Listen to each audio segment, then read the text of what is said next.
यहाँ से बोले या वहाँ ये बोल ले तो यहाँ कमलनाथ जी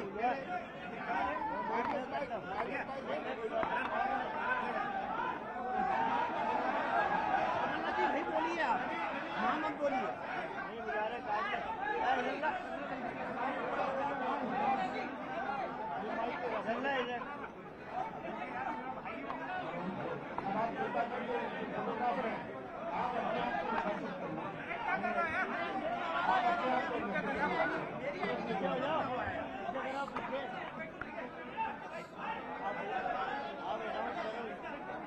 हो जाएंगे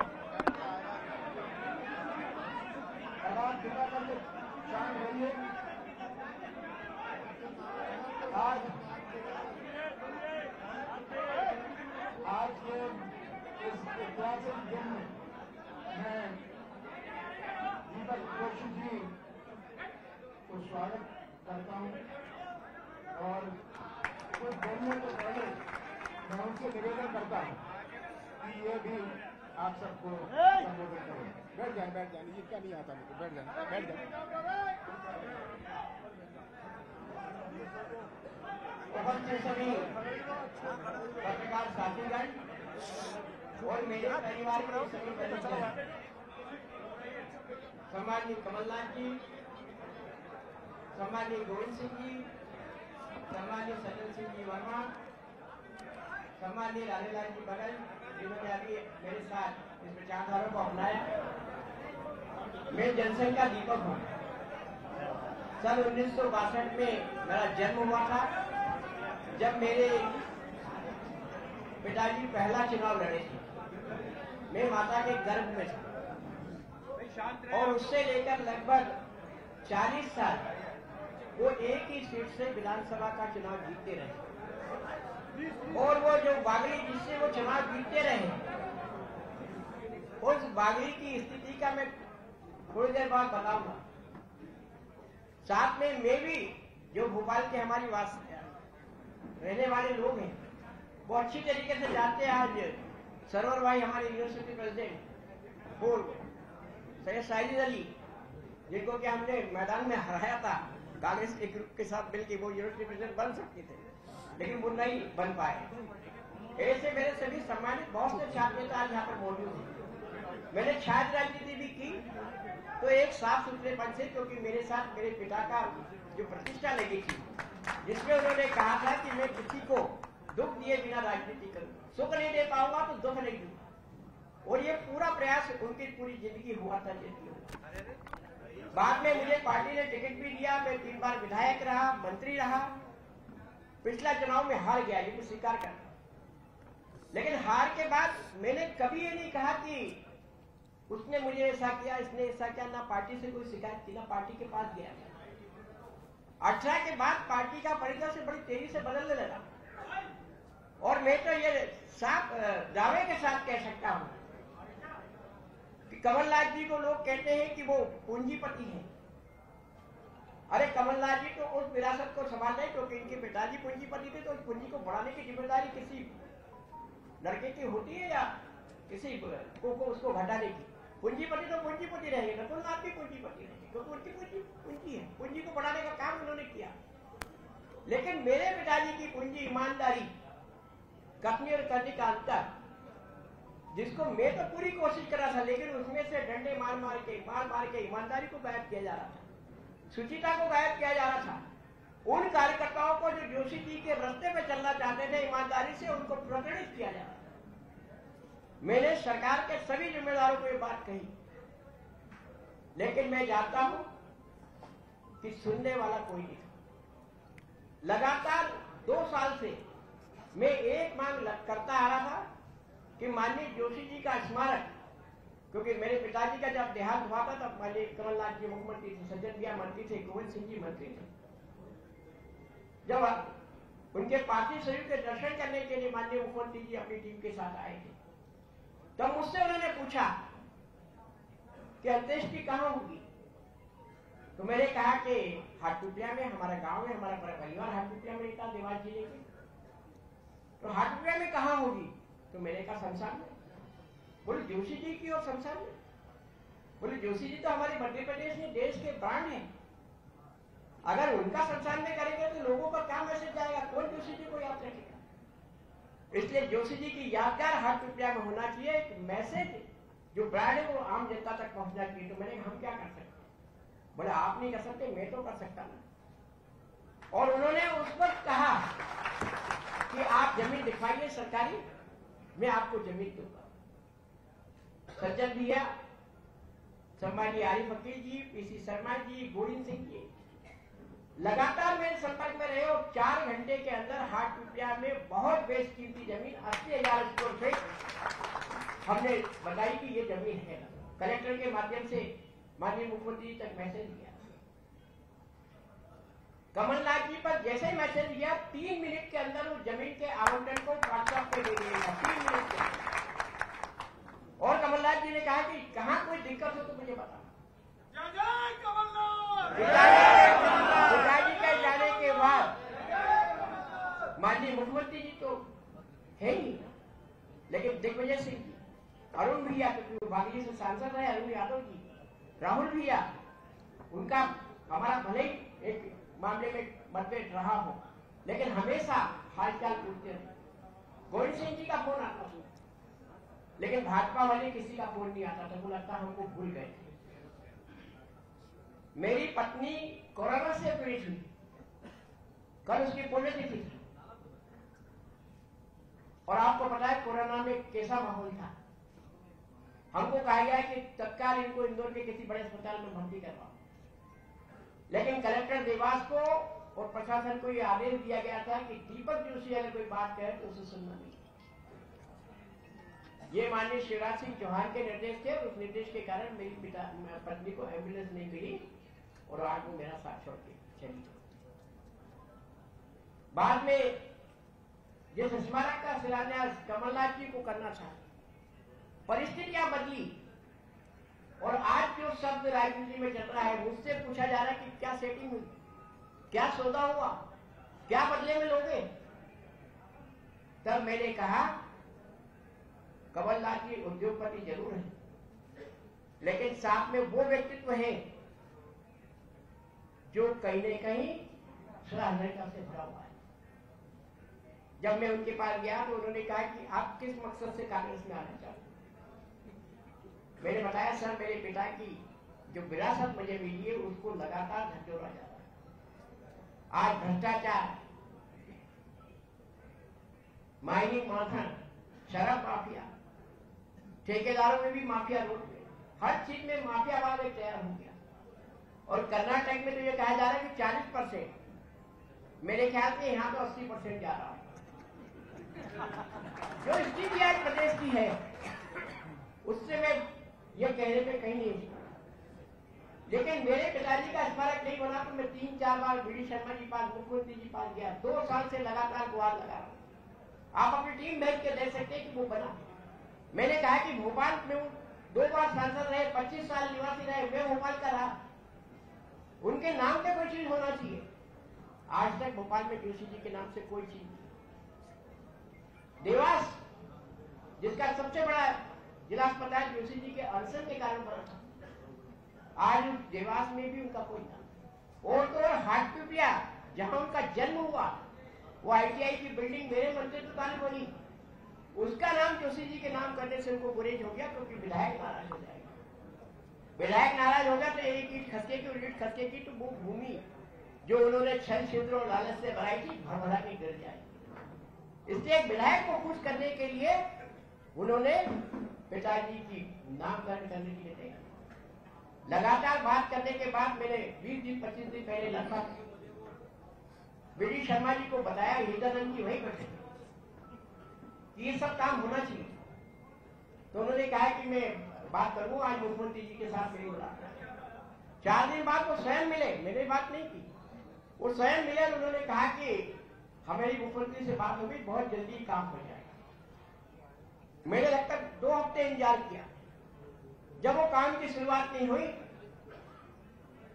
तब मैंने कांग्रेस से संपर्क करने का प्रयत्न किया। तो सहजता से आज कांग्रेस के बहुत से व्यक्ति, बहुत से उस समय के छात्र नेता मेरे मित्र है, अभी तो सहयोगी, क्योंकि दोस्त से बड़ा कोई नहीं होता। मैं जानता हूं दुनिया के सारे रिश्ते भगवान बनाता है, लेकिन दोस्ती का रिश्ता हम बनाते हैं। वो बड़ी कांग्रेसी हो चाहे बीजेपी का, लेकिन दोस्ती दोस्ती की जगह। और उन दोस्तों ने मुझे सलाह दी दीपक भैया कि भैया ये काम नहीं हो रहा तो आपको कुछ न कुछ करना है।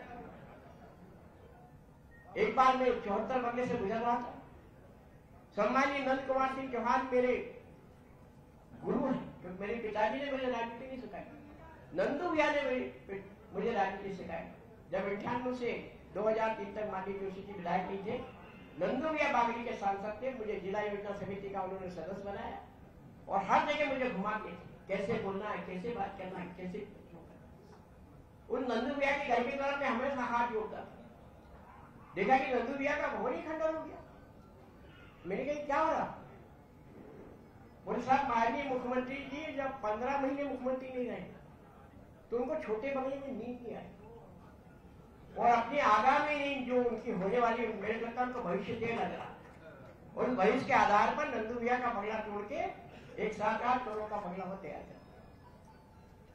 जब मेरे पिताजी का 2.5 साल से स्मारक नहीं बना और सीएम साहब का 6 महीने में बन जाता है, तो मुझे सोचने के मजबूर कर दिया कि मैं वाकई में उनका लड़का होने के नाते उनकी ईमानदारी से प्रयास करूं। तब मैंने तय किया, मेरे कांग्रेस के वरिष्ठ नेताओं से संपर्क किया, माननीय कमलनाथ जी तक संदेश पहुंचाया, दिग्विजय सिंह जी तक संदेश पहुंचाया कि मैं निश्चित कांग्रेस में आना चाहता हूं। मैं किसी प्रकार का पद नहीं चाहता, ना सौदेबाजी करना चाहता।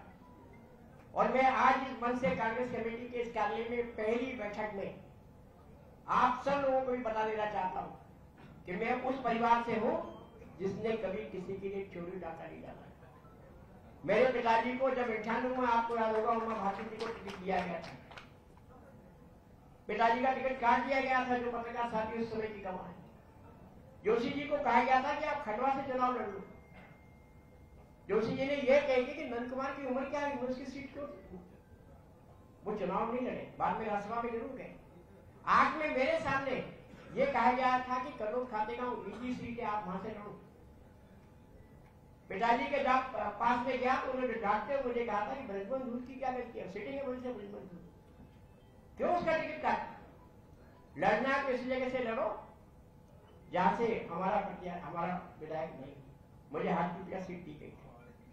और आज भी इस मंच से सम्मानीय कमलनाथ जी, गोविंद सिंह जी, सुजन भैया, इन सब के सामने मैं अपनी स्थिति स्पष्ट कर दूं कि आगामी चुनाव में मैं कांग्रेस की तरफ से उस सीट पर जहां कांग्रेस का नौजवान कार्यकर्ता, कांग्रेस का कार्यकर्ता 4 साल से 4.5 से मेहनत कर रहा, कांग्रेस के झंडे डंडे उठा रहा, उसकी सीट को मैं चोरी करूं, उसकी सीट को मैं डाका डालूं।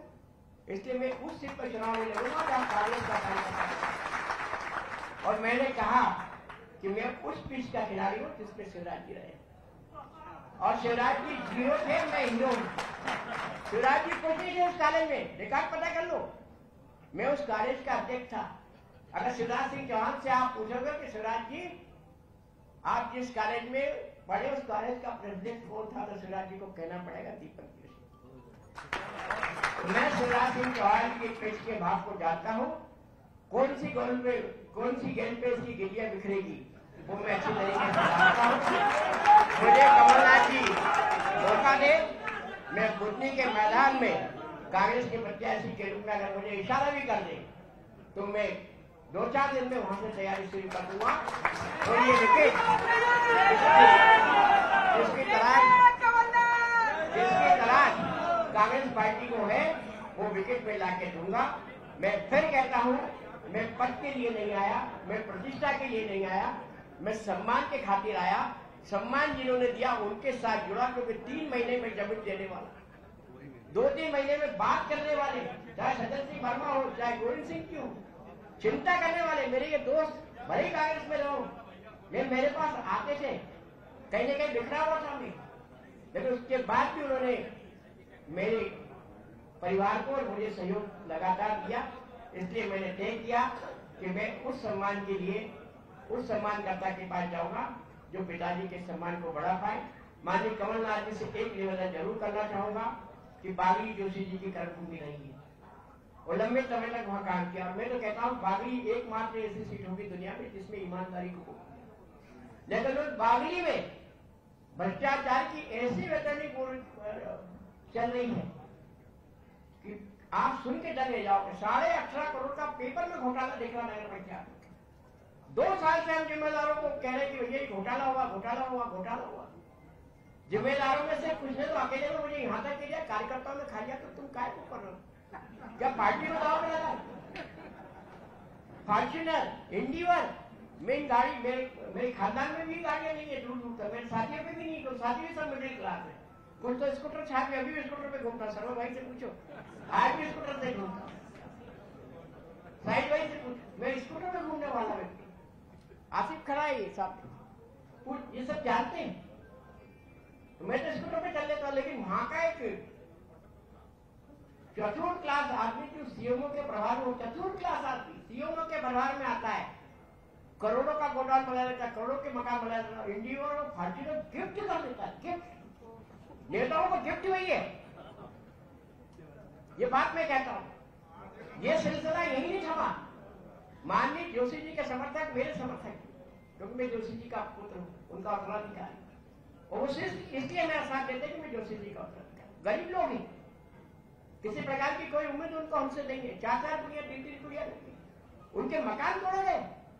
बागली के उदयनगर में जहाँ जोशी जी 60 साल से जिस गद्दी पे बैठे थे, उस गद्दी को ध्वस्त कर दिया कि जोशी जी यहाँ बैठते थे, जोशी जी का नामो निशान बैठा। काटा मोड़ में जोशी जी जहाँ बैठते थे, उस काटा मोड़ की गद्दी को समाप्त किया। और तो और 5 दिन पहले, 6 दिन पहले जनसंघ जमाने का हमारा परिवार कैलोट विधानसभा में, जहाँ पे कांग्रेस के विधायक निवास करते हैं, उस गांव में, चूंकि उनकी और उस परिवार की अनबन इसलिए हुई थी कि विधायक जी के दादाजी का मर्डर हुआ। मर्डर क्यों हुआ? और उनसे पूछ लेना कि उनके दादाजी का मर्डर क्यों हुआ। वो खुद बता देंगे मेरे दादाजी का मर्डर इसलिए हुआ। उनके दादाजी का मर्डर हुआ, और आपको पता गांव में स्वाभाविक है कि जब मर्डर होता है तो 2 तरफ हो जाती है। वो कांग्रेस में थे और हमारे लोग जनसंघ में या बीजेपी में थे। आज उस जमाने के परिवार की घूमती सिर्फ प्रेस्टीज बना के जेसीबी भेजी गई, जेसीबी के साथ उसको उड़ाने का आदेश हुआ। मैं पहुंचा, माननीय सज्जन भैया से बातचीत हुई, उन्होंने कहा देखो तो भैया आप हम थोड़े थोड़े अलग अलग हैं, इसलिए आज इस मामले को तो आपको निपटाना पड़ेगा, हम पीछे से आपके साथ। तो मैंने कहा कहीं ऐसा नहीं हो जाए भैया अभी मनु घर के। तो उन्होंने कहा था ये नया महाभारत है, और इस महाभारत में आप चिंता मत करो। और मैं जेसीबी पे बैठ गया था, आपको पता था, 6 घंटे जेसीबी पे बैठा था। उस कार्यकर्ता की ड्यूटी मैंने तो नहीं छूटी। बहुत सी ऐसी बातें जो लंबे समय पे मैं आपको बताऊंगा, लेकिन आज जो सरकार चल रही है वो बीजेपी या जनसंघ के विचारधारा में नहीं चल। प्रधानमंत्री जी कहते हैं ना खाऊंगा ना खाने दूंगा। लगता है इन गुंगे बहनों ने, क्योंकि मैं 6 बार आकाश भारत के पिता के लिए गया, इन गुंगों बहनों ने सुन लिया खाओ और खाने दो। शायद ये नारा इनका रहा है, और उसी के कारण आज भ्रष्टाचार का पर्याय बन गया हमारा प्रदेश, अत्याचार का पर्याय बन गया। लोगों की जमीन छीन जा रही, किसी की जमीन किसके नाम की जा रही। डंपरों से रोज कन्नौज खाते गांव में पप्पू भैया खड़े, 2-4 लोग मर जाते हैं, इतने डंपर चल रहे हैं। डंपर के अलावा कोई चीज नहीं दिखती। मां नर्मदा के भक्त हुआ, नर्मदा को फूकना कर रहे। मुझे लगता है, और आज सुबह किसी पत्रकार साथी ने कहा कि शिवराज जी से जब पूछा गया तो उन्होंने कहा दीपक मेरा छोटा भाई। मैंने कहा मैं उनको भाई नहीं मानता, क्योंकि भाई की विचारधारा का होता है। स्वच्छता और शुचिता का वो उदाहरण दे, क्योंकि मैंने अभी सुना कि मुख्यमंत्रियों की जो वो आई संपत्ति, तो ममता बनर्जी जी 15 लाख रुपए थी, तो बाकी सब करोड़पति थे। मैंने शिवराज जी की तरफ देखा, मैंने इनके क्या हाल है। जिनके कपड़े भी हम लाते थे, जूते चप्पल भी लाते थे, खाना तो रोज ही कहेंगे खिलाते थे। और शिवराज जी को संपत्ति 9.5 करोड़। तो मैंने कहा हमारे पिताजी तो हमको कुछ नहीं देंगे। 3 कमरे का MIT सदन भी आया 4 की, 3 कमरे का MIT देके गए। आज भी वो MIT के अलावा उन्होंने मुझे या मेरे परिवार को कुछ नहीं दिया। 20 बीघा जमीन दो भाइयों के बीच 10-10 बीघा बांट दी, 1 इंच उन्होंने बढ़ा के नहीं दी। आज मैं भी 3 बार का विधायक रहा, लेकिन पिताजी की परिपाटी होने के कारण मेरी भी तो कहीं नहीं पहुंची। लेकिन ये दादा हमारे 2.5 करोड़ पे पहुंच गए। कहीं न कहीं गड़बड़ियां हैं, और इस बात को स्वीकारते हुए हम सब लोग ने तय किया। आज में प्रतीक स्वरूप माननीय कमलनाथ जी के समक्ष उपस्थित हुआ। हमारे आदिवासी साथी कुछ लेट हो गए, वो बहुत जल्दी पहुंचेंगे, लेकिन आज हम सब लोग आहत होकर और उस सम्मान के लिए जिस सम्मान को हमारे नेता कमलनाथ जी ने दिया था का आभार प्रदर्शन के साथ आज मैं उनसे जुड़ रहा हूं, उनकी विचारधारा से जुड़ रहा हूं और पूरा प्रयत्न करूंगा कि उनके एक सैनिक के रूप में काम करते हुए मैं कांग्रेस पार्टी की सेवा कर पाऊं। ये गांधी नेहरू की पार्टी है, इस पार्टी को आगे बढ़ाने का प्रयत्न करूं। बहुत बहुत धन्यवाद। जय हिंद।